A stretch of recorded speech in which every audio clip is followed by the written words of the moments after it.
Tonight on Let It Rip, he was Michigan's youngest Speaker of the House, the son of a preacher with a squeaky clean image. Now, Lee Chatfield is under investigation, accused of sexually assaulting his sister-in-law, beginning when she was only 15. But first, your methodology is flawed, your definition is flawed, and what you're putting out is misleading. For the department to try to excuse that, to deflect from that, to try to avoid accountability is shameful. State health officials slamming a new report on COVID nursing home fatalities before the report is even released. Why the death toll could be much higher than we were led to believe. Time to let it rip. On the panel tonight, the former art teacher, now the Republican state rep from Chesterfield Township, Pamela Hornberger, another educator, current Detroit School Board member, former state rep herself, and lifelong Democrat, Sherry Gay Danyogo. Also back with us, the son of an icon who's carved his own political path. He's a former member of the State House and Senate and just sworn in as council member at large for the city of Detroit, Coleman Young II. Plus the Republican strategist who helped elect dozens of conservatives to county, state, and national offices, Jamie Rowe, is back.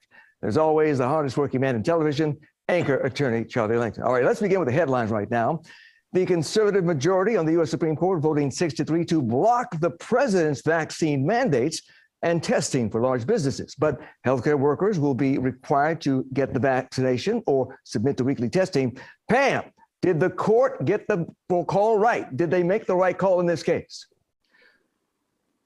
Partly, I think they got it right. I still question the mandate for vaccines for healthcare workers only because we had them working in hospitals and in healthcare situations, at the beginning of COVID, treated them like heroes, and now we're willing to get rid of them in order, if they're not willing to get vaccinated. And I think that a lot of people are really skeptical right now with all the different messages coming out about vaccines. And then, as people are discussing about the new Omicron variant being, not as, people are getting the sniffles and not even realizing that they have it. So I think that maybe partially they got it right. I'm still a little hesitant about requiring healthcare workers to get vaccinated.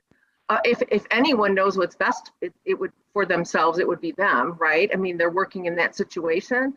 It's a tough call, Huel. It's really a tough call with all of the different information out there. I'm not sure if they got it right. Coleman, when you look at the relatively low vaccination rates in Detroit, you have to wonder whether a mandate would have worked anyway. Well, listen, I think that private businesses have the right to be able to do that. But where you've seen mandates take place, they have worked. If you see what had done in New York and other such places, they've had success. So I do think it'd be, I just think that this was just a tragic decision that's going to cost a lot of people their lives. People are going to lose their life from this, unfortunately. People are going to die. And it's someone from yourself, and Mr. Rowe as well, who recovered from COVID. We're glad to have you. We're glad you're here, Hugh. Always a pleasure to see you. I just think we have to do everything that we can to make sure that we protect life. And it's hard for us to have a constitution or a government if people aren't alive to live in it and govern in it. And that's what this is about. This is about life. I thought it was a terrible decision. Well, Jamie, let me bring you in. Coleman, you already released the information I was about to tell the public today. Yes, I contracted COVID, the Omicron version, the variant, while I was on vacation. All I had was a runny nose, and due to the protocol at my workplace, I stayed away. But I suffered nothing like so many other people have had to suffer. Jamie, I know that you've been triple vaccinated too, but you have to wonder about the 800,000 people who died from the virus. Is the court saying that those deaths are simply the cost of our freedom to not get the shot? No, what the court said was that the government had no legal authority to issue the mandate. In fact, the court in their ruling stated that the government was trying to use this agency mandate as a workaround Congress. What they should have done, if the president thought it was the right thing to do, he should have gone to Congress, asked them to pass a law to give him the authority to do it. But he didn't do that because he couldn't get it through Congress. And it isn't just Republicans and just Democrats. He could not have gotten that through either house, I don't think. So, I think the court did absolutely the right thing because what they did was they adhered to the rule of law. Now, if in individual company wants to impose a mandate on their workers, they're more than free to do so. The other problem with that is they mandated that workers be vaccinated or tested. Well, in case you haven't noticed, you can't find a test around here these days. So if they had imposed this mandate, I don't know how anybody would have complied with it because the tests simply aren't available to test the workers. Well, I know that in my company, Jamie, we have purchased a significant number of tests that can be sent out. I was sent a test to take while I was still on vacation and was able to test positive initially and then negative later on. And so I was allowed to return to work. But for some companies, and I think especially for healthcare companies, testing is available. But meanwhile, Sherry, you are among the many who've lost a member of your family to COVID, and yet there's still such a resistance to vaccines all over the state. Why do you think that is? Well, so thank you, Gil. There's a distrust in government, and especially in the African-American community, where we have continued to certainly be used as experiments, and there's the distrust. And until we address that, until we have real conversations to address the inequity in healthcare in African-American community, you're going to have people that is going to try to figure it out on their own. But I have to say that as a Detroit School Board member, we did vote for a mandate for our teachers and our staff as a whole to be vaccinated by February 18th. We look at the challenges we're having with learning, the continued absences that we're having. And so you have to make a decision, albeit a very difficult decision, to protect the lives of our children, our staff. It was very hard because as a former teacher, I don't like mandates. But in this instance, I voted in support of the mandate. But now I have to applaud our teachers and our staff as a whole. More than 86% of our staff was vaccinated prior to the holidays, and I'm sure it's more now. So we have an ongoing testing protocol while we're out. Teachers are being tested and principals, all of the staff are being tested weekly. We need to now move to make sure that all of our students are tested, and we're at about a 76% rate. Well, that's good to hear. Meanwhile, Charlie, we've got another controversy. The state auditor general is about to report that COVID deaths in long-term care facilities may be 30% more than what we were initially told. The state health director says that report is wrong. So who's right in this situation? You talked to both sides. I talked to both sides, and I believe that the numbers, I don't think the numbers are in disagreement. We've got roughly 28,000 people in this state who died from COVID. About little more than 6,000 people of those are from nursing homes. However, if the state, which followed the guidance by the federal government, they only reported certain amount of nursing homes that were mandated to comply. And if you take those numbers, that's the state did the right thing. And even the conservative people, they agree with that. Now, unfortunately, though, that doesn't mean that every nursing home or long-term care facility had to report. And that's the problem. If you add in, as the Auditor General did, the state health director didn't, if you add in those extra places, like adult foster care with less than 13 people, et cetera, then the number would be about 30%. And I don't think people dispute that either. The problem I see, what is the definition of a long-term care facility? And until the parties can agree on the numbers, the reporting requirements, we're going to have this standoff. And it's wrong. Let's get to the bottom of how many people died, whether you're in a facility of 1 or 1,000. Let's get the honest numbers, and then we can make better policy. But no matter what the numbers say, panel, we now know it was not a good idea to put COVID positive patients in nursing homes. How and why did that happen in the first place?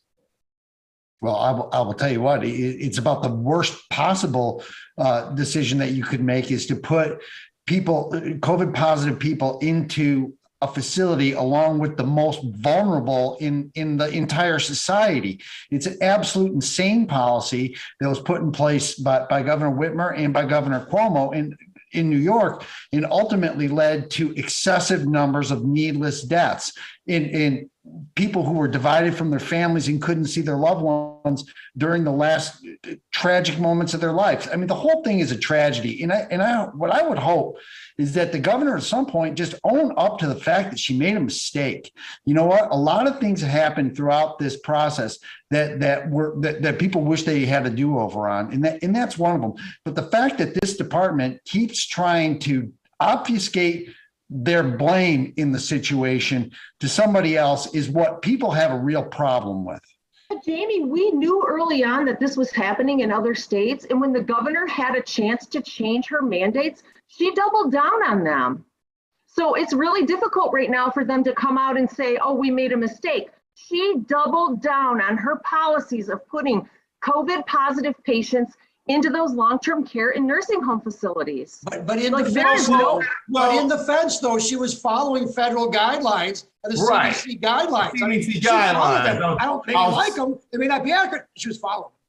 Right. No, I was just getting ready to say she was following CDC guidelines. It was basically saying that the people that had COVID but that were asymptomatic could be put in nursing homes, in long-term nursing homes, and then that they were supposed to have a wall that would separate them in the nursing homes. From my understanding, some of those things weren't done. We found out later that that was a mistake.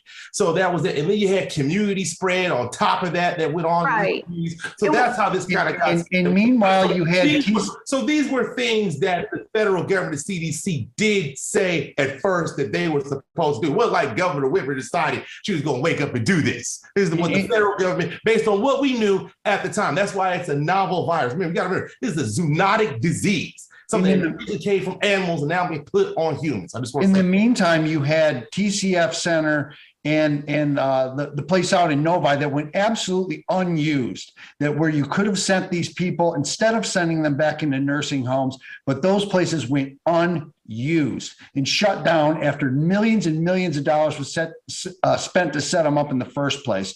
And what's happening today has to make you question what they're thinking. When you have DHHS Director Hertel coming out more than 5 days before this report is being released in order to get things out there and spin them in a different direction, there's something wrong here.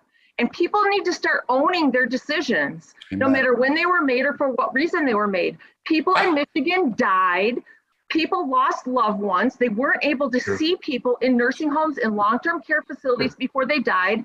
And someone at the top needs to own their decisions, regardless of what happened. And when we see people out there 5 days before the Auditor General releases their report trying to spin it and saying that the Auditor General is partisan, that's complete garbage. That person, the Auditor General and his team has worked with integrity for years in this state. And now we have someone willing to say that they're a partisan, they're making partisan decisions about an investigation that they did or an audit that they did is absolutely ridiculous. And it makes you question everything that the governor and her team are doing. It has been dumpster fire after dumpster fire coming out of her office between the UIA and now the nursing homes this week. Someone needs to take ownership for the decisions that are being made.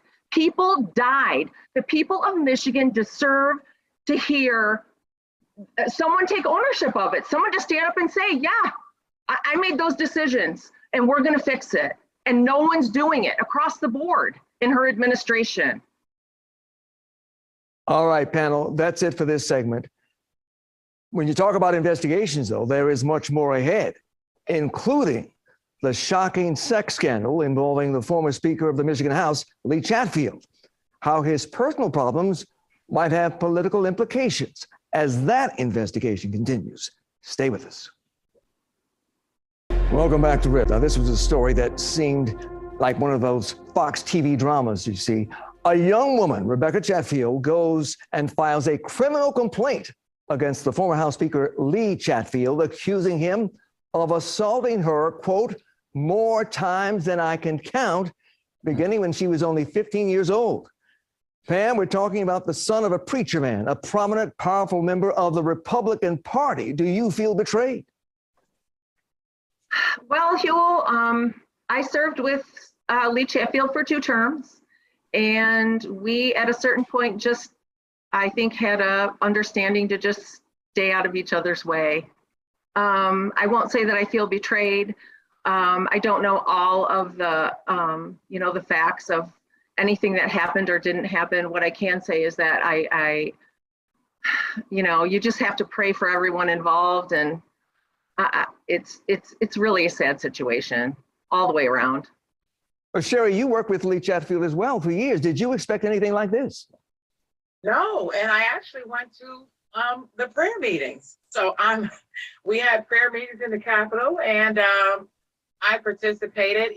And I go back to the first day that our session began with Lee as the speaker, and him speaking about the decorum, the professionalism, the collaboration. Such a young man with such an amazing future ahead of him. But this right here is disappointing.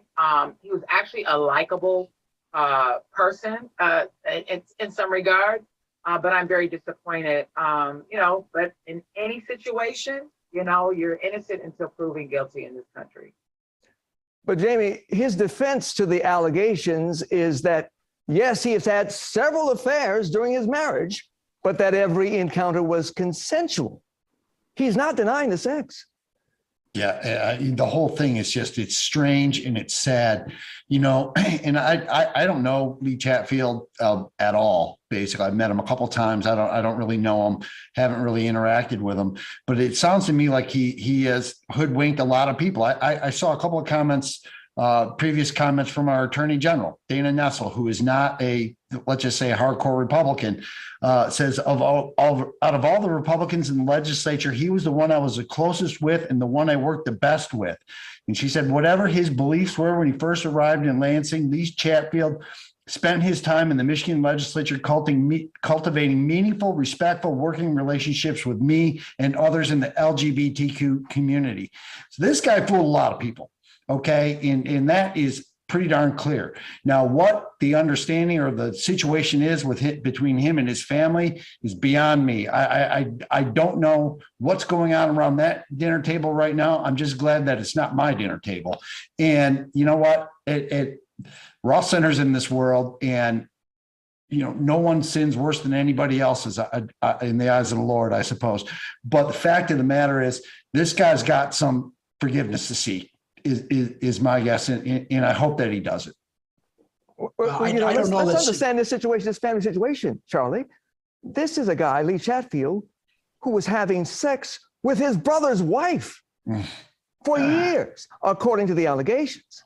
Yeah, I agree. I mean, this is a bizarre situation. I've interviewed him a couple of times. I don't really know him. He seemed to be very cooperative when we've interviewed him. I've interviewed him. However, there's no consent to anyone under 16 years old. So forget that consent stuff. If you're under 16, forget it. And arguably, if Lee Chatfield was a mentor, a teacher at that church, school, that he was a leadership, it becomes 18. So listen, he's got some serious legal issues beside the family issues and the moral issues. I'd be very careful, and I wouldn't make any statements. And I think I agree with Sherry. I'll give him the benefit of the doubt. He's innocent until proven guilty. But as Jamie said, he's got he may have fooled a lot of people. Well, Coleman, you served in the state house and state senate for many years. This is not the first big sex scandal up in Lansing. There have been many over the years, both Republicans and Democrats. What is it about that place that attracts this kind of scandal? Listen, I wasn't in a sex scandal, so I wouldn't know. I just want to say that Coleman Jr. was not involved in that. I saw consent. I just want everybody to know that. Not that it was a whole lot of times, but I do want to say, I think that this is sad. I think it's unfortunate, but I really think that this is something that just goes, when you're in a position of power and you think that it has to do with you more than it has to do with the constituents that put you there, you forget why you're there. And it allows you to think that you can abuse that position. Even though I think this might have happened before he was there, I think this kind of fed something that was, power is like money. It makes you more of who you already are. And I think this is something at the core of who he is. I don't want to climb inside his head, but I think this is kind of at the core of who he is.